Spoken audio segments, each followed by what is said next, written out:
Hello and welcome. You're watching the midday news on Rajya Sabha television this Saturday afternoon. I'm Ashwarya and these are the headlines.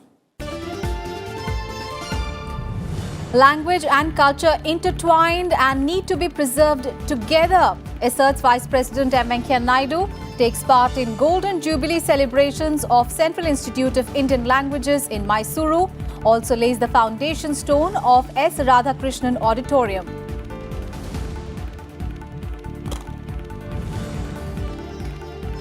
Lok Sabha Speaker, Union Ministers, MPs participate in cleanliness drive in Parliament premises.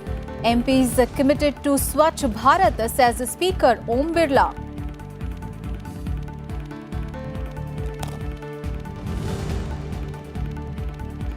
Goa Chief Minister to induct 4 new cabinet ministers, asks 3 Goa Forward Party and an independent MLA to quit.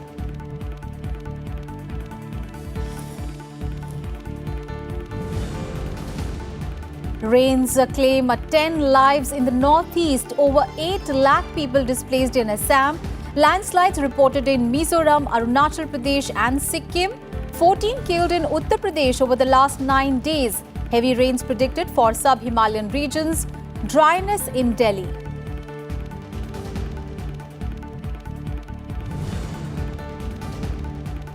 And Serena Williams only 1 win away from record 24 Grand Slam singles titles in sports history to take on 7th seed Simona Halep at Wimbledon final today. Roger Federer to clash with Novak Djokovic for the men's title on Sunday.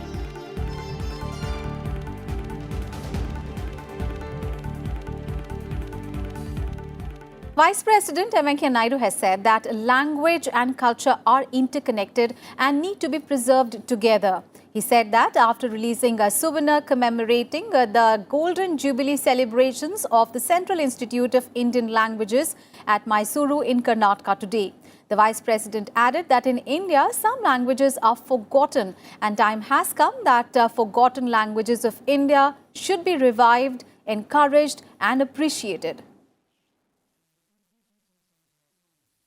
In India, you have too many languages, and some languages are dying. Some languages are being forgotten. Its time has come that we should see to it that all those languages are revived, encouraged, appreciated, and then people of that language, of that region, they'll be able to feel happy, proud of speaking and knowing their own mother tongue. Because language and culture, they go together. भाषा और भावना एक साथ चलता है. आप अपना मातृभाषा में अपना भावना को अभिव्यक्ति करना आसान है. You'll be able to articulate better in your mother tongue. And moreover, language and culture, they are interconnected. So they need to be preserved together. That is the importance. And earlier in the day, the Vice President also laid the foundation stone for Dr. S. Radhakrishnan Auditorium at the Regional Institute of Education in Mysuru. Addressing the gathering, he said that Indian education system is passing through a critical phase today as we strive towards equality and equity for all in the era of globalization. He added that the goal of education is not merely to get employment, rather it should lead to enlightenment and empowerment by fostering humane qualities in us. So the Indian education system definitely made huge progress, particularly in school, teacher and higher education. The enrollment rates have increased significantly. The infrastructure facilities have improved tremendously. And now it is time for us to focus on educational transaction that happens within the classroom.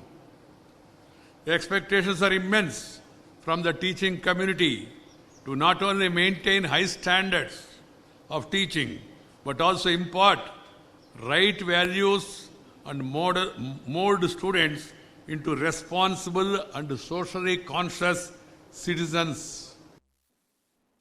Lok Sabha Speaker Om Birla, union ministers and members of parliament today participated in the Swachhta Abhiyan in Parliament House. Speaking at the event, Om Birla said that MPs who are elected representatives of the Indian people are committed for a clean India. Union ministers Rajnath Singh, Dr. Harshvardhan and Anurag Singh Thakur were also present at the event. और आज ये संसद परिसर का स्वच्छता अभियान नहीं है। बापूजी के 150वीं जयंती पर हम सब माननीय लोकसभा के सांसद जो 130 करोड़ जनता का जनप्रतिनिधित्व करते हैं, हम इस संकल्प के साथ जो हमारे सदन के नेता माननीय प्रधानमंत्री नरेंद्र मोदी जी ने भी आह्वान किया था लाल किले से कि इस देश को, हर गांव को, शहर को स्वच्छ बनाना है। हम सभी माननीय सांसद मिलकर इस संकल्प के साथ कि इस देश को स्वच्छ बनाना हम सबका दायित्व है। मैं तो इसलिए खड़ा हुआ हूं कि हमारे लोकसभा अध्यक्ष महोदय ने पहली बार भारत की संसद में स्वच्छता अभियान का यह शुभारंभ किया है। हम सब लोग उनको बधाई देते हैं, हार्दिक बधाई देते हैं।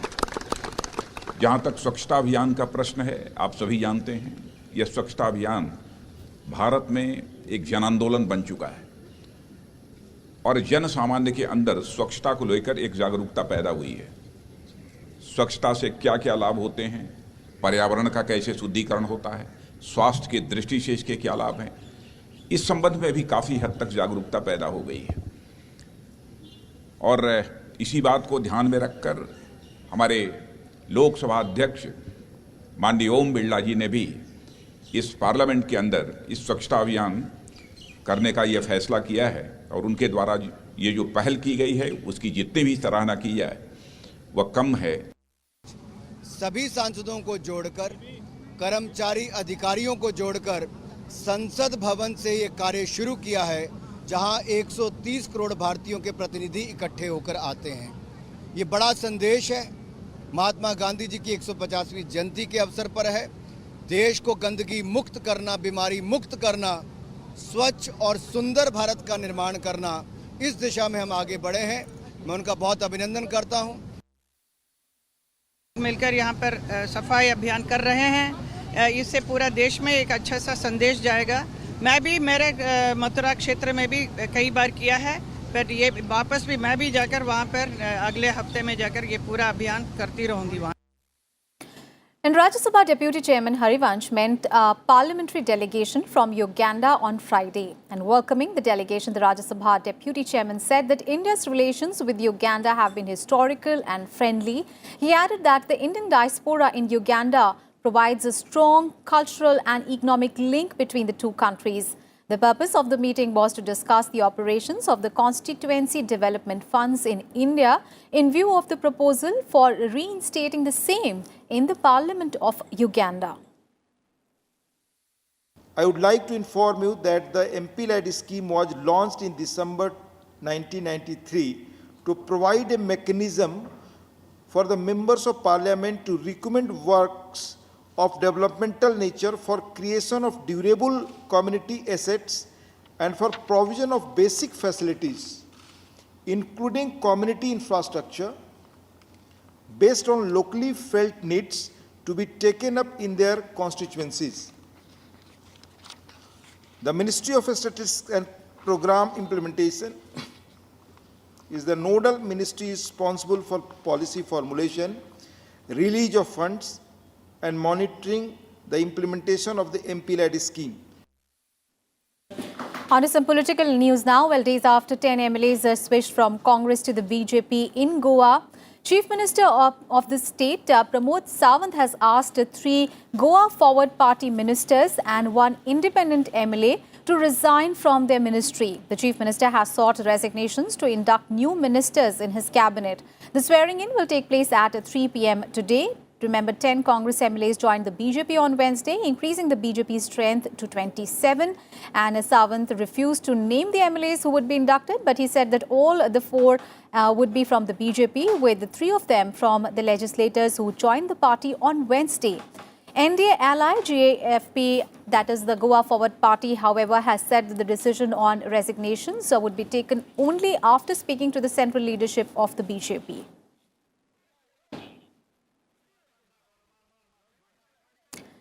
Finance Minister Nirmala Sitharaman said that the budget reflects government's firm commitment to boost investment in agriculture and social sector, particularly healthcare.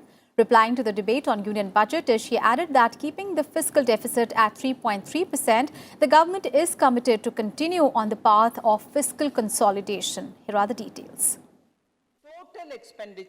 Finance Minister Nirmala Sitharaman informed the upper house on Friday that the government's target to make India a $5 trillion economy by 2024-25 is based on a proper plan. In her reply to the budget discussion in the House, the Finance Minister listed out several measures that have been proposed in this direction. When we say that we have a vision for India, when we say that mid-course we want to ensure that we reach the target of the economy's size to reach $5 million level, trillion US dollar level, it's not without a plan. And the plan is definitely, first of all, to increase investment which is coming into the country. And if we wanted to increase investment, what are the various steps we have taken in this budget which are proposed, and those steps are taken into consideration because that will have directly an impact on the investment which can come into the country. And therefore, if that will promote the growth of the economy. What are the items that I want to mention before you is those, there is a list of it. Liberalization, further liberalization of FDI investment, that is foreign direct investment policy. Lowering of corporate tax to the level of 25% for those whose annual turnover limit is not just up to 250 crores, but we have increased it to about 400 crores. The minister also highlighted measures taken by the Centre for the Welfare of Farmers. She informed the House that steps taken by the NDA government for agriculture are focused not just on a single scheme, but on the recovery of the sector as a whole. She said the government is working on giving pension to farmers and added that agriculture export will also be doubled by 2022. Now, the budget, as I said, is an important milestone, particularly this year, because it is the second such a budget being presented post the implementation of the GST. So if GST was introduced on 1st July 2017, this budget is the second which is presented to this House, and the highlights of the budget estimates is something which I'd like to present before you. With a continued emphasis on empowering the states, the total resources transferred to the states, including the devolution of state share in taxes and releases under the centrally sponsored schemes in BE 2019-20 is estimated to be 13,29,428 crore. This entails an increase of 82,845 crores over the RE of 2018-19 and 2,44,298 crore more than the actuals for 2017-18. The next issue is of the budget 2019-20 reflects the government's firm commitment to substantially boost investment in agriculture, social sectors, particularly in education and health, keeping the fiscal deficit at 3.3% of the GDP as against 3.4% which was envisaged in the interim budget of 2019-20. Nirmala Sitharaman said the big picture presented in the budget is backed with a plan to increase investment without compromising on the fiscal consolidation roadmap. The plan includes increasing investment by way of further liberalization of FDI rules, lowering of corporate tax to 25% to companies with turnover of up to 400 crore rupees, tax cut on electric vehicles, widening scope of voluntary pension scheme for retail traders and shopkeepers, and giving a push to infrastructure development with an investment of 100 lakh crore rupees over the next 5 years. The finance minister asserted that comprehensive measures have been taken in this budget for the next 10 years. Panchanan Mishra's report for Rajya Sabha TV. And on Friday, Railway Minister Piyush Goyal also replied to the discussion on demands for grants of the railways, and he strongly defended the decision to discontinue tabling a separate railway budget in Parliament. Calling them political budgets, he said that they were used to sell the dreams of new trains and railway lines to the people for winning elections. कहते हैं the sheen and glamour which was visible in the railway budget has been lost after the general and rail budget were combine. मैं समझता हूं आज पूरे देश ने और दुनिया ने सराहना की है कि एक राजनीतिक बजट जो सिर्फ और सिर्फ देश को और माननीय सदस्यों को गुमराह करने वाला एक बजट दिखाया जाता था। सैकड़ों ट्रेन अनाउंस होती थी, नए ट्रैक अनाउंस होते थे, इलेक्शन जीतने के हिसाब से और अपने क्षेत्र को खुश करने के हिसाब से एक ख्वाबी पुलाव दिखाने की जो कोशिश पहले की जाती थी रेलवे बजट्स में, प्रधानमंत्री मोदी जी ने उस विषय को समाप्त करके देश हित का काम किया है, जनता के हित का काम किया है कि जनता को कोई गुमराह ना कर सके और जो काम किया जा सकता है वही विश्वास देश के समक्ष रखा जाए। And the minister also rejected the opposition's allegation that the government is working to privatize the national transporter. He asserted that there is no question of privatization, but the ministry will invite investments for new technology, lines and projects in national interest. In his hour-long speech, Goyal also asserted that the Modi government had inherited a dilapidated railways, but it managed to turn it around in the past 5 years by buying new facilities and laying new tracks and for ensuring the security and facilities for the passengers. सच्चाई ये है कि हमको अगर railway की सुविधाओं को बढ़ाना है, रेलवे की सुविधाओं गांव-गांव, गली, देश में पूरे चारों कोने तक पहुंचाना है, स्वाभाविक रूप से बड़े रूप में निवेश लगेगा। स्वाभाविक रूप से सभी यात्री चाहते हैं अच्छी सुगम यात्रा। हम चाहते हैं कि देश का जो फ्रेट है, माल है, वो ढोने की क्षमता बढ़े रेलवे की। इसलिए सरकार ने निर्णय लिया कि आगे चल के हम और ज्यादा पब्लिक प्राइवेट पार्टनरशिप्स को एनकरेज करेंगे और ज्यादा रूप में जो हमारी क्षमता है उसको बढ़ाने के लिए, बाहर से निवेश लाने के लिए कुछ यूनिट्स को कॉर्पोरेटाइज करेंगे। और मैं समझता हूं जब हमारे वित्त मंत्री जी ने एक बहुत ही विश्वास के साथ इस देश के समक्ष रखा कि हम रेल और रेल से जुड़ी हुई सुविधाओं में लगभग 50 लाख करोड़ रुपए अगले 10-12 साल में निवेश करेंगे। मैं समझता हूं ये तो हिम्मत का काम है, यही तो चाहते हैं सब मेंबर्स, इसी के लिए तो हम चुन के भेजे गए, यही काम करने के लिए तो हमारी जिम्मेदारी है।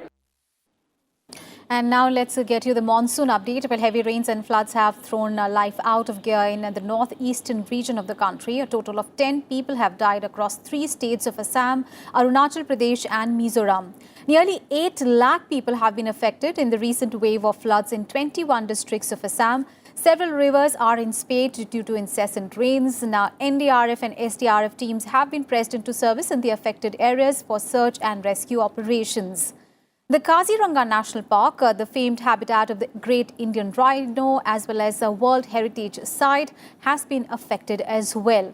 The Brahmaputra is flowing above the danger mark.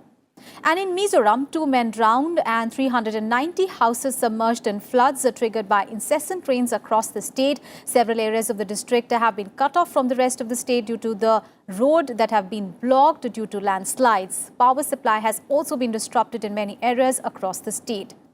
In Arunachal Pradesh, 2 people died and 2 others were injured after a boundary wall of a school collapsed in Tawang district of the state due to landslides triggered by incessant downpours. The district administration has ordered the closure of all schools in Itanagar till Sunday.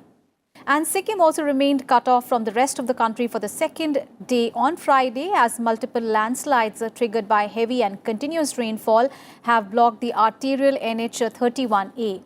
The state has been cut off from the rest of the country since Thursday.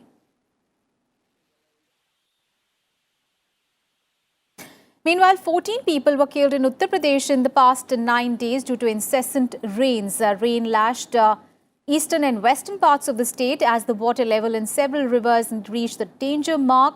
And according to the Met Office, the light to moderate rains and thunder showers are occurring at many places, while heavy rains have been reported from isolated places in the eastern parts of the state. Rains lashed large parts of Bihar, Punjab and Haryana as well, bringing down the maximum temperatures below normal limits in most of these places. Meanwhile, a monsoon has not yet hit the national capital that has been facing blistering heat for the past few months. And the Met Department has said that some relief is likely on 15th and 16th of July as rains are expected in the city then. And earlier on Thursday, the IMD had predicted heavy to very heavy rainfall in the sub-Himalayan region for the coming 2-3 days as well, with extremely heavy rainfall forecast at isolated places.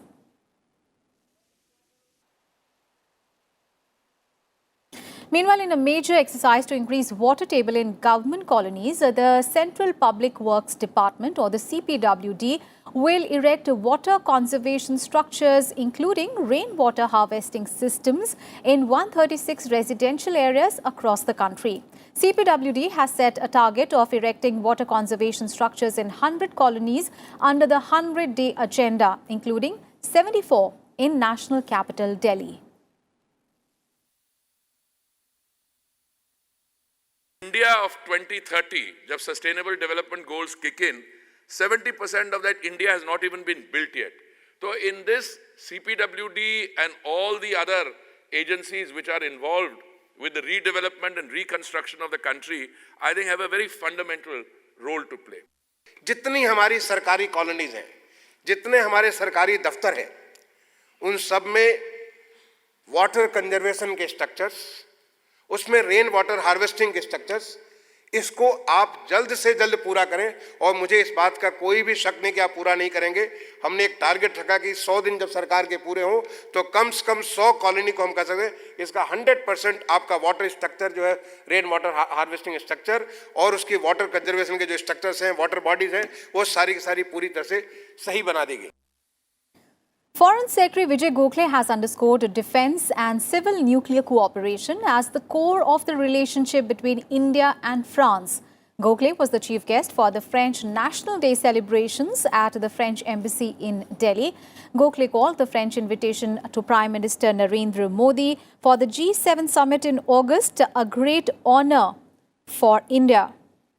And he also mentioned the contribution of France in getting Masood Azhar being put on the United Nations designated list of international terrorists. French ambassador and host on the occasion, Alexandre Ziegler, praised India-France relations, which he said went beyond being strategic. We are increasingly engaged in new areas, including in the Indian Ocean region and on climate change. In the economic domain, France is one of the major sources of investment, and more than 1,000 French companies are already in India. There exist vibrant bilateral cultural and educational linkages, as also growing people-to-people contacts, and India has a sizable diaspora in France.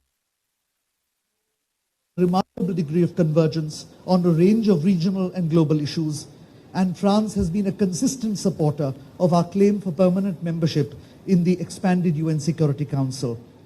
We have stood shoulder to shoulder in working together for adoption of the Comprehensive Convention on International Terrorism, and France has been foremost in our efforts to list terrorists in the UN Sanctions Committee. In fact, it's been quite a busy period with several ministerial visits. It's also been a year when once again we stood side by side to confront terrorism. More recently, the organization of the most ambitious joint exercise between our navies was a great success. And this very day, our joint Air Force exercise Garuda is coming to a rewarding conclusion.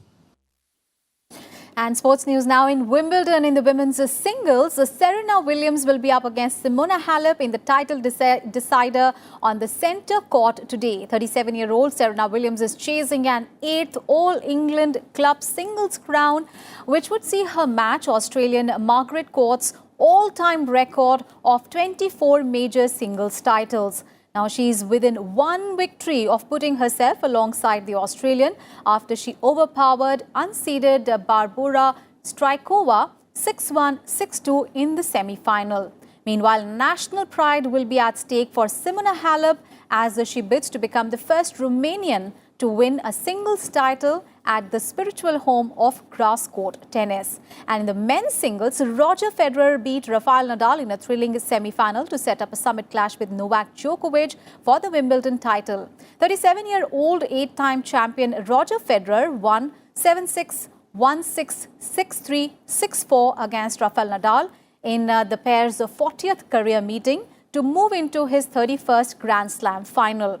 Roger Federer is the third oldest man ever to play in a Grand Slam final after 39-year-old Ken Rosewall featured in the 1974 Wimbledon and US Open finals. An earlier top seed and 4-time winner Djokovic reached his 6th Wimbledon final and 25th at the majors with a nervy 6-2, 4-6, 6-3, 6-2 triumph over Spain's 23rd seed Roberto Bautista Agut.